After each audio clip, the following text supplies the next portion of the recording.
Jadi gue bisa bilang orang tua angkatnya sumpah tega banget, parah. Jadi ini tuh anak dikasih makan apa enggak? Ini mungkin dia tuh kayak diinjek tapi di bagian kepala sini. So pastikan lo simak video gue kali ini sampai habis, karena hari ini gue pengen membahas tentang sebuah kejadian yang menghebohkan di Korea tentang child abuse, yaitu tentang Baby Jung In. Kisah ini tuh sangat-sangat viral karena ini juga tidak hanya menghebohkan rakyat Korea saja, tapi juga menghebohkan seluruh dunia.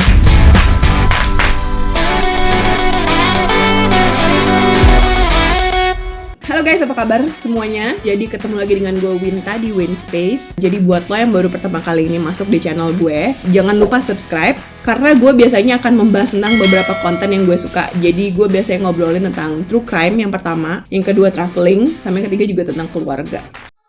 Hari ini gue pengen membahas tentang sebuah kejadian yang menghebohkan di Korea tentang child abuse, di mana kasus ini tuh sebenarnya sudah mulai rame pas Baby Jung In itu meninggal di bulan Oktober 2020. Namun kasus ini tuh baru mulai semakin rame di pertengahan Februari-Maret 2021 semenjak beberapa K-pop dan selebritis Korea itu pada ngasih awareness tentang Baby Jung In ini. Dan kasus pengadilan untuk orang tua Baby Jung In ini baru dapat banget keputusannya itu di tanggal 14 Mei kemarin. Gue akan menceritakan kronologis dari kisah Baby Jung In ini. Jadi gue bisa bilang orang tua angkatnya sumpah tega banget, parah.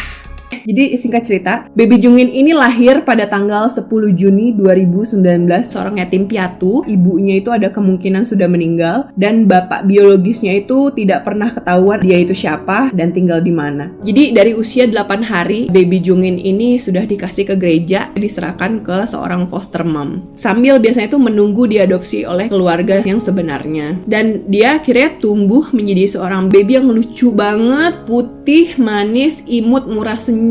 Pokoknya lo lihat aja deh sendiri. Kemudian ketika Baby Jung In berusia 8 bulan, sekitar bulan Februari 2020, Baby Jung In ini akhirnya di-matchkan oleh Holt International atau Holt Welfare di Korea, dan dia resmi diadopsi oleh sebuah keluarga kecil dengan satu orang anak kandung, terdiri dari ibu angkatnya, Jang Hae-yong namanya. Kemudian ada suaminya juga namanya An Sung-eun, dan anak kandungnya bernama dengan Solha. Jadi yang ngenesnya ini, Jang ini sebelum adopsi itu pada kayak orang tua adopsi pada umumnya. Jadi dia sempat PDKT dan sayang sama anak kecil. Orang tuh nggak kelihatan banget lah kalau suami istri ini tuh adalah suami istri psikopat. Dan siapa sangka ternyata 8 bulan kemudian, di usianya dia yang 16 bulan atau 271 hari kemudian, Baby Jung In ini meninggal. Dan meninggalnya itu bukan meninggal yang karena sakit, tapi dia karena di-abuse oleh kedua orang tuanya. Jadi lo bayangin aja, ini bocah pas baru dikasih ke Jang sama An, usia 8 bulan ini beratnya sekitar 8,4 kilo. Kemudian pas dia meninggal di usia 16 bulan, beratnya dia itu cuma 8,5 kilogram. Jadi cuma nambah 0,1 kilogram. Jadi ini tuh anak dikasih makan apa enggak? Kok ada orang setega ini sama bayi gitu? Nah, resenya lagi tuh usut punya usut. Sebelum Baby Jung In ini meninggal, sebenarnya itu sudah ada 3 kali laporan polisi yang dilaporkan oleh orang-orang yang berbeda. Tapi dalam 3 kali laporan tersebut, Jung In dikembalikan ke keluarga angkatnya tanpa dilakukan pemisahan sama sekali. Gue gak habis pikir sama polisi Korea kala itu ya. Berikut kronologis abuse dan laporan polisi yang pernah dilakukan. 24 Maret 2020. Jadi ini tuh cuman sekitar sebulan sejak Jung In diadopsi. Jadi kalau lihat fotonya, foto ini tuh diambil dari orang daycare-nya Jung In. Itu bagian pelipis sampai bagian pipi itu tuh memar. Tapi memarnya itu bukan memar bentuk tangan ya kalau gue lihat. Jadi lebih mirip bentuk kaki. Ini mungkin dia tuh kayak diinjek tapi di bagian kepala sini. Kebayang gak sih, ini tuh anak bayi tapi diinjek di bagian kepala loh sini loh. Dan itu sampai memar. Sekeras apa coba diinjeknya? 2 April 2020. Lagi-lagi terjadi ada luka-luka di kepala Jung In, jadi muncul luka baru di bagian matanya dia di sini. Ini dia fotonya, kayak ada bekas berdarah warna merah di bagian ujung mata sebelah kiri. Ini diapain?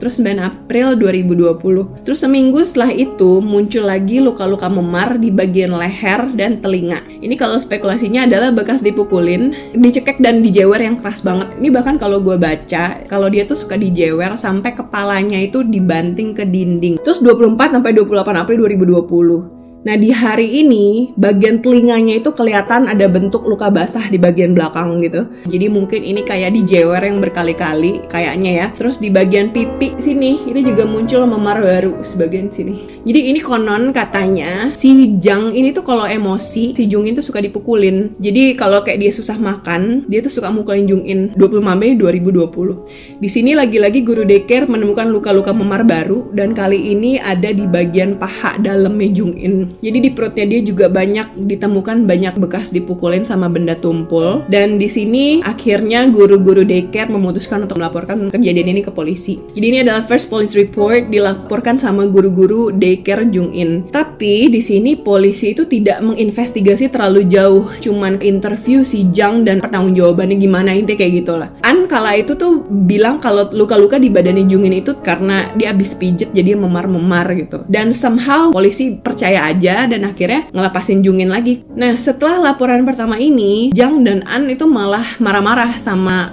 daycare-nya Jungin. Kok lo kayak ngelaporin gue yang enggak, padahal enggak kayak gini. 29 Juni 2020. Laporan kedua dibuat sama orang yang lewat di depan mobilnya Jang dan An. Di sini dia bilang dia melihat seorang anak bayi ditinggalkan begitu aja di mobil di cuaca yang sangat panas. Sementara mereka makan dengan enak di restoran. Nah, setelah report kedua ini, lagi-lagi Jungin masih dikembalikan ke Jang dan An tanpa ada investigasi yang lebih lanjut. Jungin itu sebenarnya sempat tuh ketemu lagi dengan si foster momnya yang sayang banget sama dia itu. Foster mom itu katanya udah sempat nanya ke Jang kalau dia tuh pengen ketemu sama Jungin. Cuman si Jang atau An ini selalu punya alasan untuk nggak jadi ketemu. Sampai pada akhirnya si Jang ini nyempetin mungkin biar nggak curiga gitu. Nah, ini videonya. Nah, di sini kalau lo lihat si Jungin itu kelihatan happy. Jadi gue nggak tahu ya apa karena di sini dia mikir akhirnya gue bisa balik lagi ke foster mom gue yang dulu. Terus makanya dia happy banget. Atau di sini mungkin karena dia ngelihat nyokap gue tuh sayang sama gue gitu.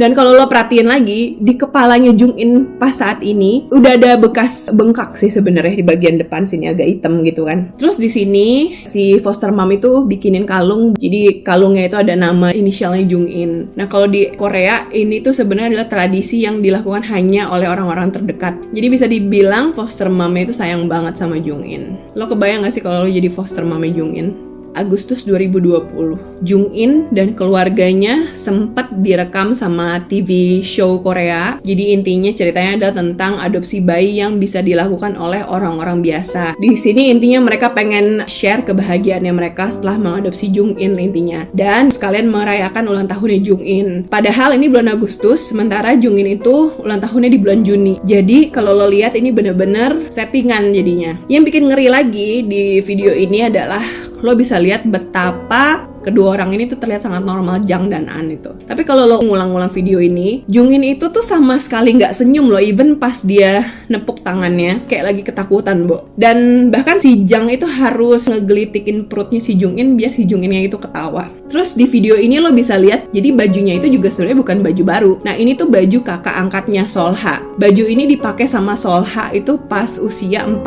bulan. Jadi lo bayangin sekecil apa dia sampai baju bayi usia 4 bulan itu bisa muat di bayi anak 14 bulan. Lo mikir kan jadinya ini anak dikasih makan apa enggak? Diurusin apa enggak? Terus September 2020, Jungin mulai masuk lagi ke daycare. Semua guru daycare ya pada heboh dong. Lo bayangin ya, nih bentuknya jadi kayak begini. Padahal dulunya kayak gini. Jadi kalau lo perhatiin, tanya dia tuh agak bengkak, kayak abis nangis seharian gitu. Terus kurus banget, men. Sumpah lo liat kurus banget, parah kurus banget. Jadi kulitnya itu juga kusam, jadi nggak putih kayak dulu lagi. Jadi karena mungkin banyak luka memar. Terus kalau lo perhatiin lagi di bagian rambutnya nih sebelah sini nih, tuh kayak ada bagian botak-botaknya tadi. Padahal tuh baik-baik aja. Ya mungkin dia sering dijambak kali. 23 September 2020. Third report dilakukan oleh dokter anak. Guru-guru daycare-nya itu mencoba membawa Jungin ini ke rumah sakit yang ada dokter anak. Si dokter anak itu akhirnya memutuskan diagnosanya adalah ini tuh jelas-jelas bentuk luka-luka yang dikarenakan child abuse. Jadi gini loh, kalau lo sebagai polisi, lo itu kan pasti punya historical data ya. 3 report dilakukan oleh orang yang berbeda kepada satu anak yang sama. Dan apalagi yang terakhir itu adalah seorang dokter anak gitu, yang punya kapabilitas untuk melaporkan hasil visum gitu. Kalau lo sendiri, kalau lo jadi polisi saat itu, lo akan bertindak kayak apa? Coba kasih pendapat lo di kolom komen di bawah, karena gue pengen tahu. 12 Oktober 2021, nah ini video yang menurut gue paling gue sedih banget nontonnya. Jadi ini tuh adalah hari terakhir di mana Jung In itu masuk ke daycare dan kondisinya itu sudah sangat mengkhawatirkan. Pas lo lihat anak-anak lain main, dia itu cuma bisa duduk diem doang, tapi dia juga nggak nangis. Terus di fase ini tuh, kalaupun pas saat di video ini si Jung In langsung dibawa ke rumah sakit, sebenarnya udah nggak bakal bisa diselamatin karena udah pendarahan semua bagian organ tubuhnya.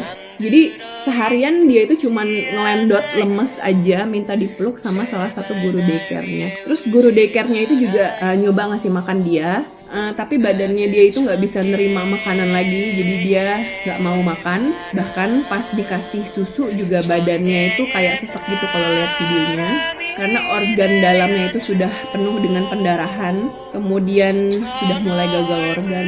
Kampretnya gue pas nonton video ini tuh ya, pas terakhirnya itu kan dia dijemput sama An ya, sama bapaknya. Dia tuh seharian tuh dia susah tuh untuk berdiri tuh di daycare, tapi pas An dateng dia jalan dong ke An dong. Itu sebenarnya tuh udah sakit banget tuh sebenarnya. Lo bayangin pankreas lo putus. Si Jung ini tuh bisa kayak begitu karena diinjak, dan dia itu harus lompat ke arah perut dari atas sofa, dan si Jung In itu ada di bawah lantai, harus sekeras itu untuk memutuskan pankreas. Pada akhirnya jadi dia menghembuskan nafas terakhirnya setelah diabius selama 271 hari oleh orang tua angkatnya. Jadi Jung dan An ini merekam kurang lebih ada 800 video kalau mereka itu menyiksa Jung In. Gue akan bahas video-video tersebut di video gue berikutnya.